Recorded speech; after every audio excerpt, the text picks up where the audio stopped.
তৃণমূলের সাধারণ সম্পাদক অভিষেক বন্দ্যোপাধ্যায়। তিনি লিখেছেন যে বিনা চিকিৎসায় 3 ঘন্টা রক্তপাতের পর ছেলেটা মারা গেছে।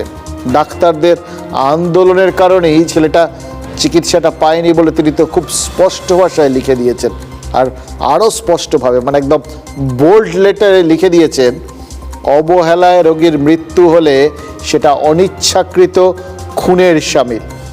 সকালবেলা প্রকাশ্য দিনের আলোয় 3 ঘন্টা হাসপাতালে পড়ে থেকে রক্তক্ষরণে মারা গেছে।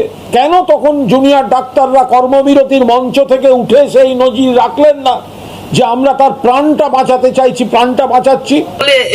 আজ আমার সন্তানটা চলে গেল তো বিনা চিকিৎসায়, এটা কি প্রতিশোধ নিচ্ছে? কোনো রাস্তায় মিছিল থাকলে আমরা সেই রাস্তায় এড়িয়ে চলি, আর যেখানে লাগাতার আন্দোলন চলছে সেখানে মুমূর্ষু রোগীকে নিয়ে আসা হলো কেন?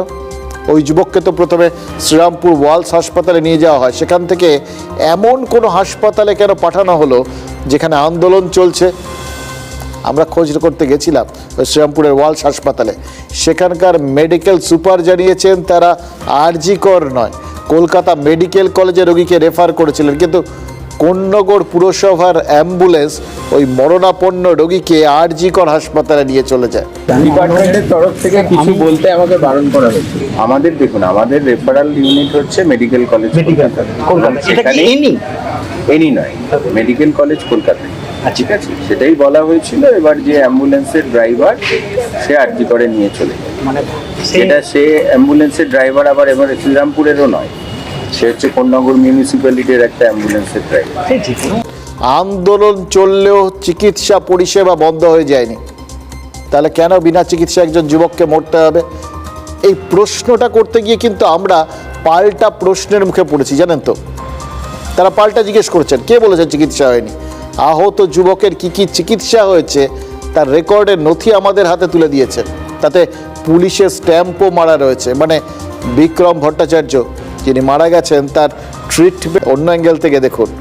প্রথম কিক পুলিশের অতি সক্রিয়তা, দ্বিতীয় কিক সঞ্জয় রায়ের পরিচয় জানাতে পুলিশ কমিশনারের অনীহা, তৃতীয় কিক রাত দখলের রাতে আরজিকর হাসপাতালে লুম্পেনদের হামলা, চতুর্থ কিক TV9 বাংলার একের পর এক এক্সক্লুসিভ ব্রেকিং, আর পঞ্চম কিক সেই ব্রেকিংগুলোকে ভুল প্রমাণ করতে গিয়ে, খণ্ডন করতে গিয়ে বারবার কলকাতা পুলিশের আত্মঘাতী গোল খাওয়া।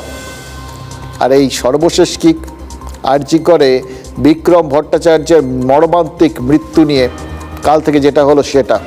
এবং সবশেষে বিষয়টা যা দাঁড়ালো তাতে প্রত্যেকটা ক্ষেত্রে এই কিকগুলো কিন্তু সেম সাইডের সমান হয়ে গেছে। কারণ জুনিয়র ডাক্তাররা এবার কনফিডেন্সের সঙ্গে বেশ কিছু প্রশ্ন তুলবেন, সেই প্রশ্নগুলোর উত্তর তো দিতে হবে, যেগুলো আবার ওই আমাদের যাবতীয় পরিকাঠামোর একদম গোড়ার বিষয়টা ধরে টান মারবে। তারা তো জিজ্ঞেস করছেন দুর্ঘটনার 5 ঘন্টা পর আরজি করে আনা হলো কেন? চিকিৎসা হওয়ার পরেও চিকিৎসা হয়নি সেটা বলা হলো কেন? মেডিকেল কলেজে রেফার করার পরেও ইচ্ছে করেই কি আরজি করে আনা হলো? এর বিষয়ে ভ্রান্ত খবর ছড়িয়ে আন্দোলনকে দমন করার প্রচেষ্টা চলছে।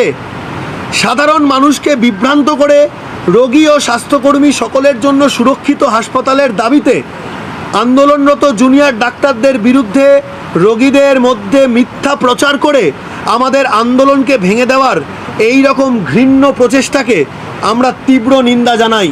দেখুন,